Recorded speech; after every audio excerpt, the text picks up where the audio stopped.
Hey, what's going on, guys? Shah here, and today in this video we are going to take a look at a 22 Algeth'ar that I ran with my group actually last week. So it was the Fortified Bolstering Storming affixes. I kind of want to walk through everything that went right with this run, wrong with this run, kind of the way that our thought process through our routing and how we were structuring our cooldowns and our pulls, and really just nerd out over this run a little bit.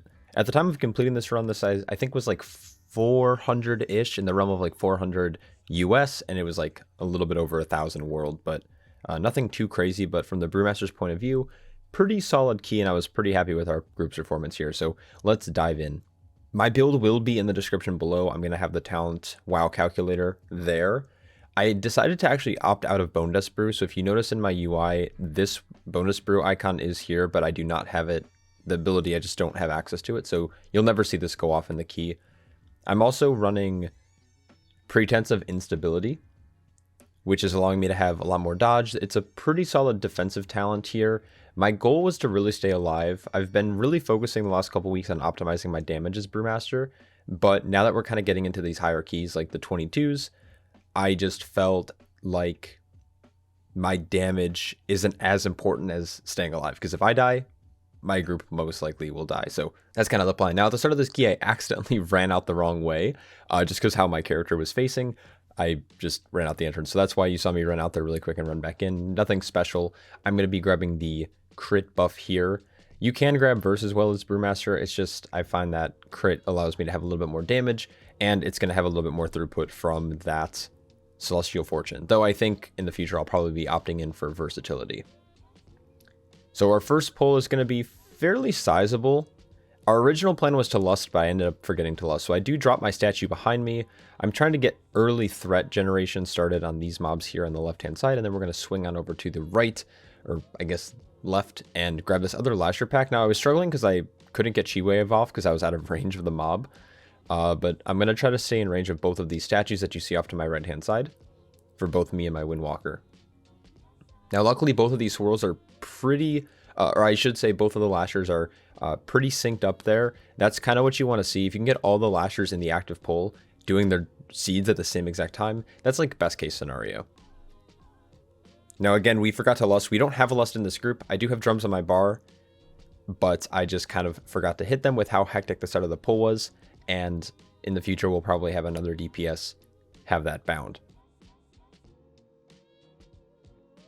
Now, this is a pretty aggressive start to the dungeon with a double pull with Skitterflies on Bolstering Week. So I roll a lot of my defensives there. I've used my Dampen earlier on in the pull. Then I followed that with Nizao as well as Fortifying Brew. Now, I am still sitting on Diffuse Magic. Diffuse Magic isn't as useful here. There isn't a lot of magic damage that's going out, and I'm going to try to save it for fight, but sometimes I'll panic hit it in pulls like this as oh, should I need a defensive? I have Diffuse, but there's pretty much no magic damage unless you stand in a swirl on the ground, which I think does nature damage. Now, we could have chained the Slasher in, but of course it's Bolstering Week on a Fortified 22, so not the best idea. So we're going to grab this Lasher pack, and because these Vile Lashers have more health than the Skitterflies, we're going to milk this damage a little bit, try to get it down to about 80-75% before we tag in the Skitterflies here.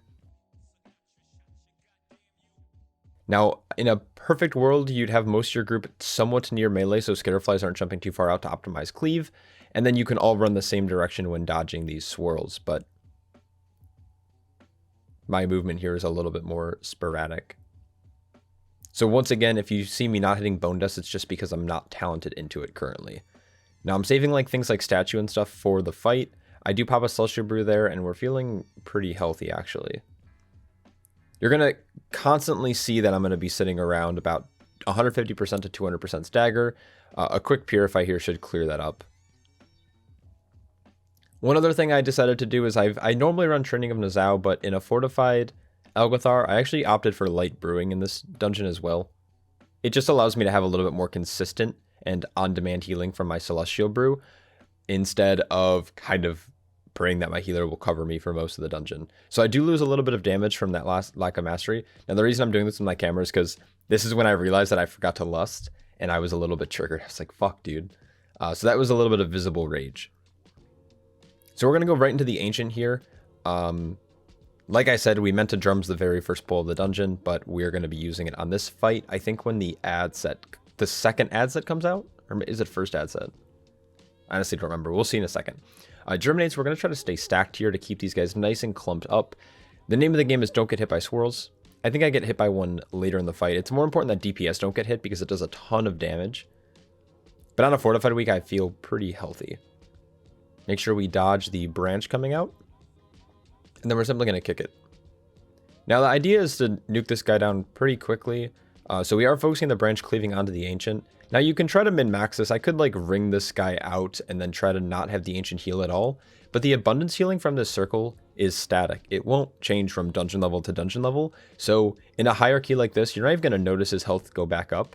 But some people don't realize that it actually heals the Ancient. You can try to min-max it by keeping him out of that circle, but it just, I don't think it's worth. So we do drums there as soon as those ads start spawning.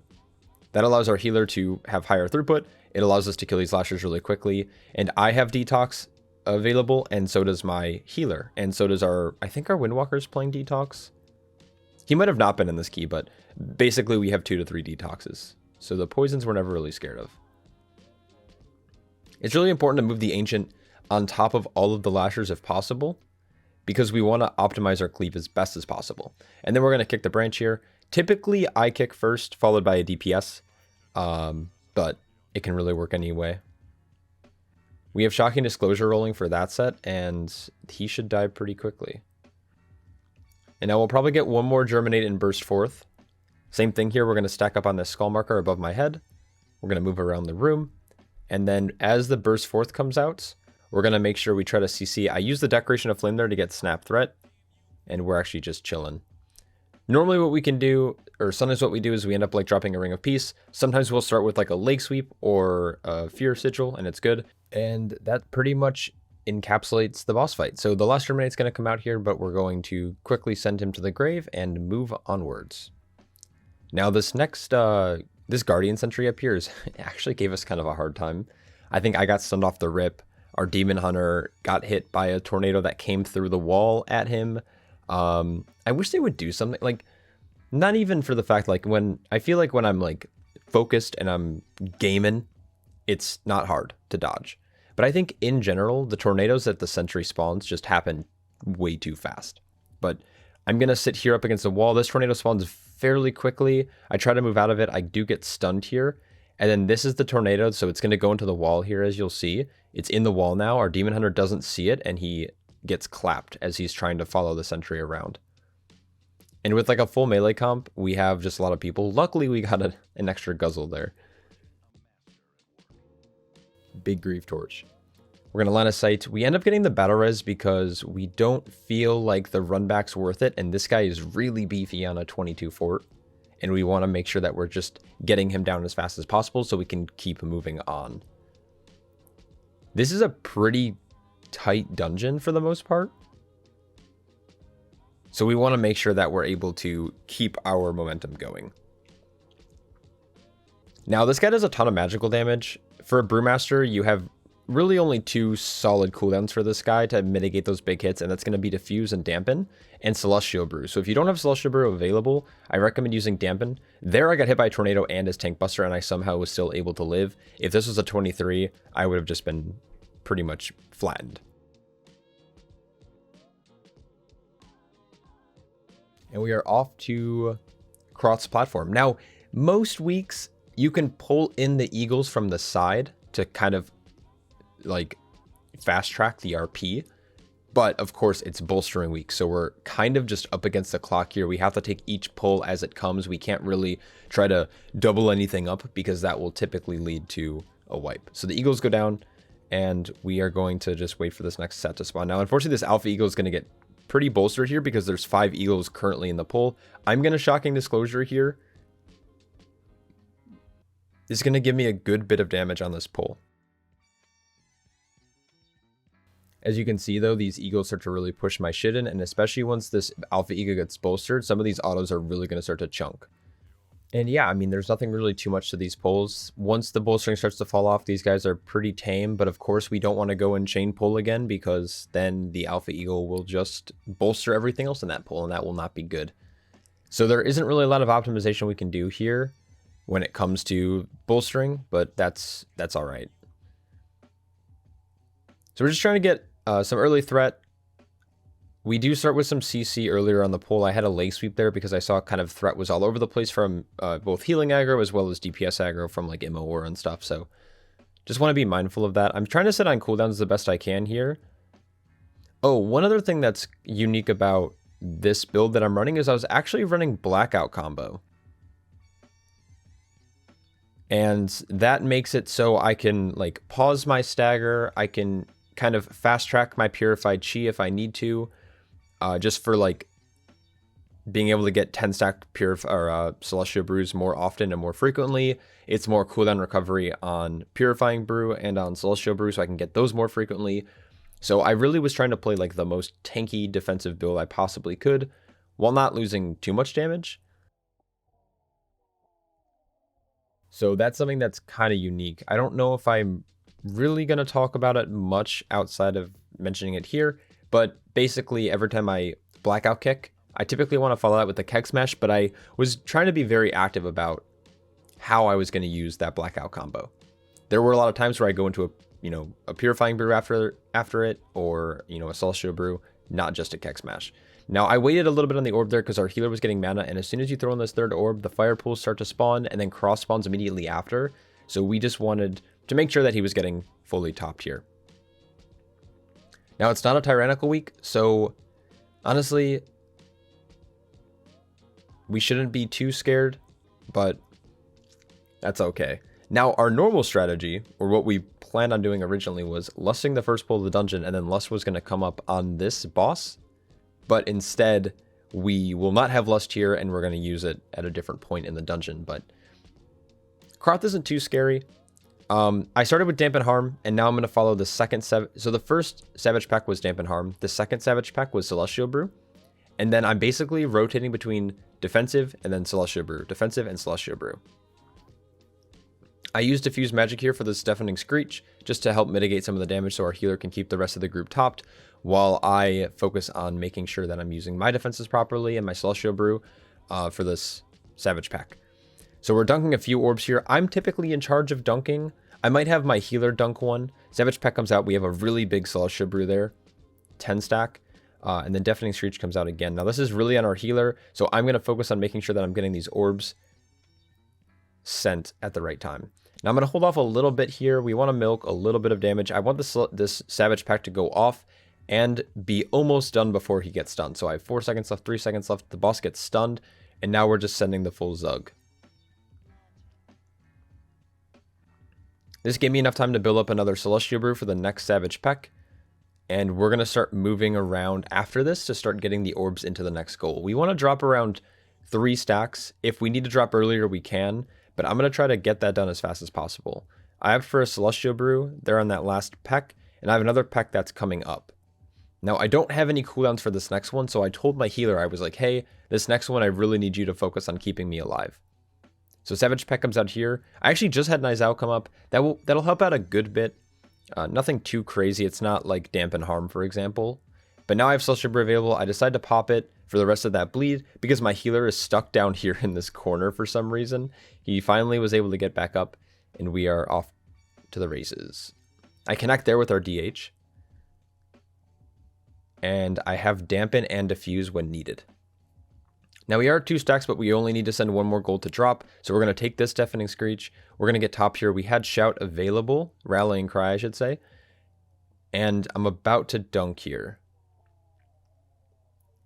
So I end up dunking on this to drop, and hopefully that means that the next Savage Peck will be okay with the haste buff coming in. So haste orbs come down. Our warrior got clipped by a Firestorm Swirl. We opt to get a battle res on him. I don't know if it was necessarily worth to do that here since the boss was almost dead anyways, but better be safe than sorry. And the last Savage Peck unfortunately comes out right before he falls, which means that I'm going to continue taking damage after the fight. And that's pretty much it. That's how it goes. Brewmaster is pretty solid on that fight. I like being able to get a lot of Celestial Brews. Now, I will point out that at the very end of the fight there, I used Zen Meditation after the boss died. And that was because the bleed was just eating my health away and I can't hit anything. And I didn't have Celestial Brew available. So I decided to just use my Zen Med. Now, Bolstering Week's weird. And threat can get weird here, especially if you're trying to do a bigger pull. So I'm going to pull on the right side foragers first. They're both going to leap on our healer. Now I'm going to come over here, tag the other foragers, make sure I get threat. And what this is allowing me to do is build purified chi stacks before I roll into this double Manafiend and Battle Axe pull. We pop Weapons of Order. It's not too much of a defensive cooldown. It does give us mastery, but it's mostly for that like extra damage that we can do. And as soon as Lust comes up here, we're going to pop it. So Lust just came off cooldown. We just sent it right away again to really optimize our damage here. And then we're going to basically take it from this pull into the next. We're not going to try to bolster anything in the next pull, but we want to chain that Lust so we have as much uptime on it as possible. I drop a really bad ring there thinking that would knock the casts, but I end up missing everything. And we decide to actually just, I think we hard res here. So unfortunately we're going to lose those last 10 seconds of Lust. Our healer's going to drink while I get res. This is something that I always recommend tanks do, or even DPS. If you have the ability to res, you should just be resing as soon as pulls are done, because healers oftentimes in hierarchies like this will want to grab mana if that's the case. And if they have to spend time resing instead of getting mana, and then you just want to chain into the next pull, that's just very, very inefficient. Now, again, there are some compositions that don't have res in it, so if that's the case, you kind of have to suck it up. But if you're a Windwalker monk, make sure you're resing.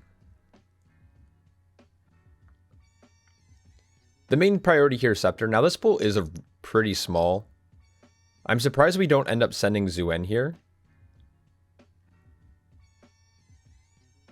But Avatar just came up, but we really want this Ravager to die. So sitting on cooldowns was definitely not the play here. The reason we're not pulling an extra is because we don't want the Ravager to get extremely bolstered. And honestly, there's nothing else to really do. I guess big shout out to Armatus, who gave me a big follow at this point in the dungeon.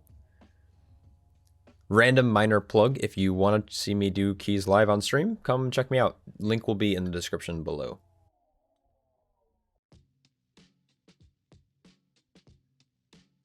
This is the very last ambush that we have to deal with. And we are off. Now, unfortunately, some of these pulls are going to be a little bit smaller, which is why we are probably pretty close to not timing the key. The big focus for me is kicking the Scepter on Mystic Blast. And then the rest of the DPS are going to be focused on kicking Surges and Mana Voids. We get the Leg Sweep there. Something that my group needs to be a little bit better about, and we weren't getting better about, actually, like yesterday when we were playing, is we need to get better at actually chaining our CC together. Sometimes we'll like throw 2 Leg Sweeps and a Chaos Nova all at the same time, and that's obviously not great in these hierarchies. We're going to go for the Patrol plus 2 Foragers here.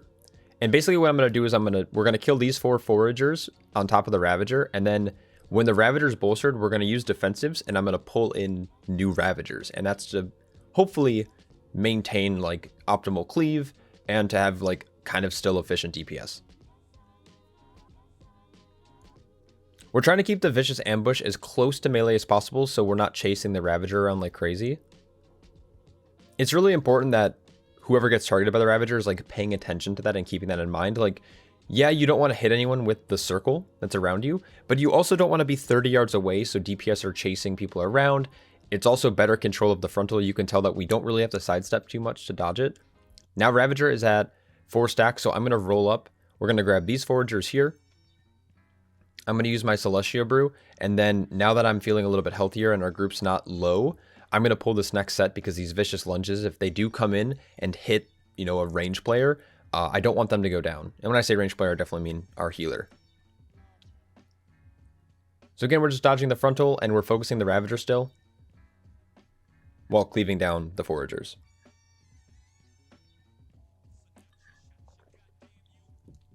I haven't talked much about cooldowns this run so far, but basically the idea for Brewmaster and a good general rule of thumb is just rotate through your CDs. Count Celestial Brew as a cooldown. So you basically want to start with a CD, let's just say Dampen Harm in this case. During the duration of Dampen Harm, you'll probably be able to get a couple of Purified Chi stacks, which means that you'll be able to, once Dampen Harm falls, you'll be able to Celestial Brew. Celestial Brew will last a little bit of time, a lot of time, it doesn't really matter. It depends on the key level, right? It can last 8 seconds, it can get eaten in one hit. You never really know. And then as soon as that Celestial Brew fades, you want to then rotate into another defensive, like Fortifying Brew. During the duration of Fortifying Brew, you're building Purified Cheese Stacks. And then when Fortifying Brew falls, you have Celestial Brew again and you hit that shit. And that's kind of the ebb and flow of Brewmaster in general. So right here, I'm kind of banking on these stacks, these 8 stacks here. I get a pretty big hit off of that axe, but I'm still holding on to Purified Chi. We're going to roll to the next pull, and then I'm going to probably Celestial Brew fairly early. Or I'm going to let my stacks fall, which I just did. Shit. Bad Brewmaster play. And then I Celestial Brew with like 1 stack available. Not the greatest play there. These pulls are pretty tame. The biggest thing that the tank wants to watch out for are those battle axes, especially once it applies this bleed to me. I do have a weak aura tracking it. It just glows when I have it applied to me. That's when I know, like, oh shit, I either need to use a defensive, I need to have Celestial Brew, I need to focus on like my health right now, or I can tell my healer like, hey, I need healing. I'm gonna chain this with Ox, and Nizao will then help me in the next pull, kind of keep threat, keep stagger a little bit lower. I already set focus to the scepter, that diamond marked ad here. And we're gonna open with a Decoration of Flame. We're gonna kick the Mystic Blast in a second. And I don't know why I'm sitting on Exploding Keg. It's kind of bothering me. There it is, okay. Though I Exploding Keg without Breath of Fire. Holy shit, I played this area like ass. I'm just now realizing that. That's okay. You can't win them all. Double Lecture and the Mystic Blast. I end up getting a triple Ring of Peace interrupt. Then we roar the set of casts there. Really good job. And then, yeah, keeping it clean. And then Dr. Blocktopus gifted me 10 subs. Well, he gifted viewers 10 subs, but Jeff Bezos hit me up after that, and he was like, yo, tell Dr. Blocktopus thank you. So thanks so much for the big support, guys. I can't thank you guys enough. It just means the world to me. Vexamus is pretty easy on Fortifying Weeks. Essentially, the name of the game is I kind of drag him to the edge here so I can like instant soak orbs. And then our group will always run off to like the left-hand side here. And that's so our healer can like always make sure he's hitting like a decent wild growth. And he just has everyone in range. When, you know, DPS kind of go all over the place on this fight, it can be pretty stressful for the healer. So being like consistent with movement, group movement in particular, is just going to be the name of the game. So I'm normally going to face this expulsion at the edge of the room. And I'll kind of dip in to soak orbs when needed, as you can see me doing here. On Tyrannical Weeks, it's pretty stressful for the tank to do soaks, and you really have to rotate your CDs. But on Fortified Weeks, you can pretty much soak 2 to 3 orbs without a CD at all. And then you just want to make sure you have like a decent Celestial Brew for the expulsion. So it's going to come out here again. I'm going to opt to use Dampen Harm. I noticed that I was like kind of at half health. I didn't have a Celestial Brew readily available, so I decided to use that here. And now I have a Celestial Brew for the next expulsion when it comes out in a few seconds. We're going to try to make sure we get one more soak before the Arcane Fissure. We're going to get another soak as well. And now I'm going to Celestial Brew on this usage, and then the Arcane Fissure is going to come out. In hierarchies, I've noticed that it starts to get a little bit more important that the tank soaks more of the orbs than the DPS, because if a DPS or a healer soaks an orb and then mana bombs come out, you're probably just going to wipe, which is not a fun feeling.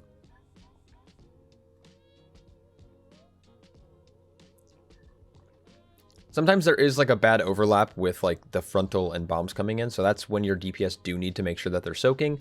But our general rule of thumb, I guess, in our group, is we don't really soak the orbs until they get close, right?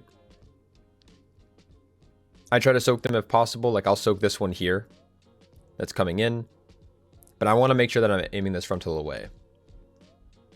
So it's kind of on the DPS to know if they're going to be healthy or not. On that fissure, I decide to kind of step back and get knocked into the mana bomb there. I do have diffuse available if I need it, though I'll be honest, I kind of want to save it for the next pull. And then we get the Touch of Death and we're off to the races. All right, so we have about 8 minutes left. We have 3 trash pulls and then Doragosa. We're going to double this up and get aggressive. At this point in the key, we were like, okay, we've been here before in a 22 and a 23, and it's extremely tight. So we need to double this up. If it doesn't work, it's just like the risk we have to take. I noticed that these 2 Manafiends were targeting my healer with their Surge cast, so I get a Leg Sweep. We follow it with another Leg Sweep, and then we had, I think we Chaos Nova into a Fear Sigil. I roll Nizao, I have Diffuse going, I have Fortifying Brew available if needed. Dampen Harm just came up.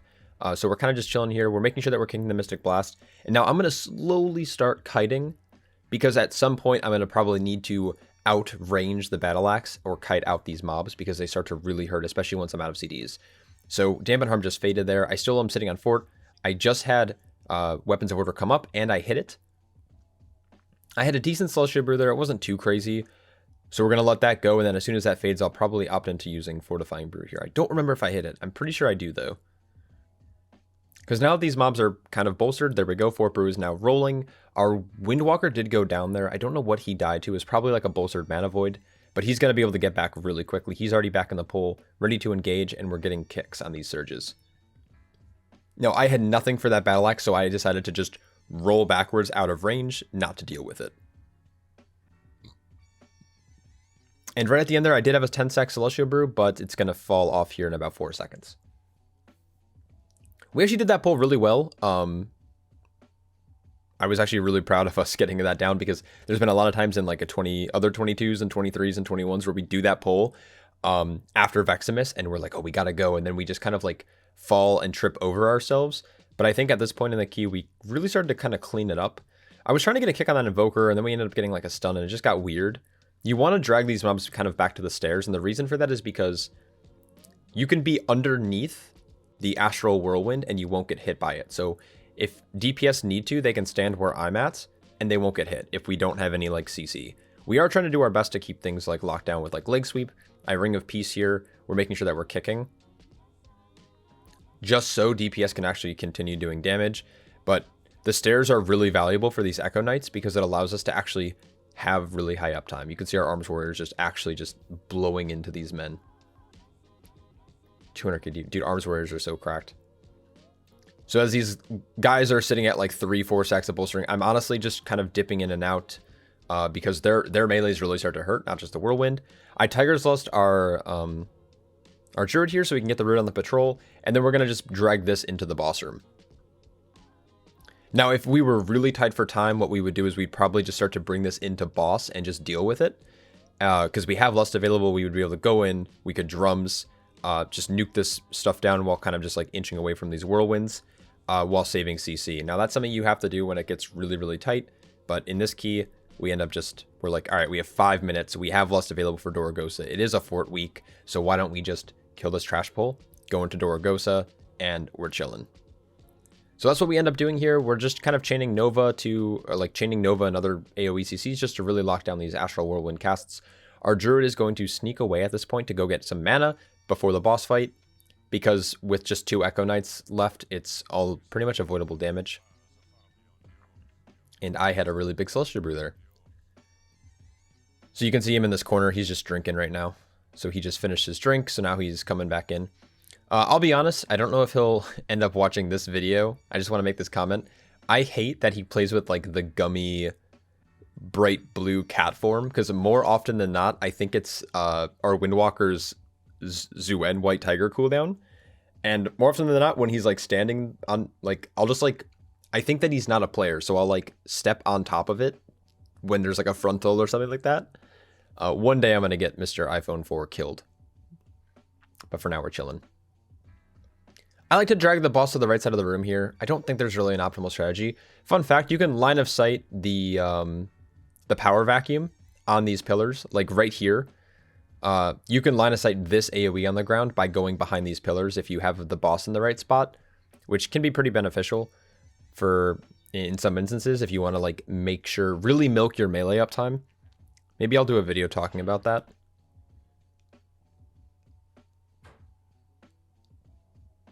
But for now, we're just going to kind of chill. Our general strat, though, is like when you have 2 stacks. Oh, we need to connect here. When you have 2 stacks of the debuff, you just kind of stand towards the edge. So right now, our Windwalker had 2 stacks, so he dropped the pool right behind up against the wall. And that's to give us the most amount of space possible. And then same with our Demon Hunter. He has 2 stacks as well. Next time he gets Bomb, he will want to be behind the boss, or he just wants to be back there generally. So if it does get targeted by like arcane missiles, he'll just drop the stacks and he'll be fine.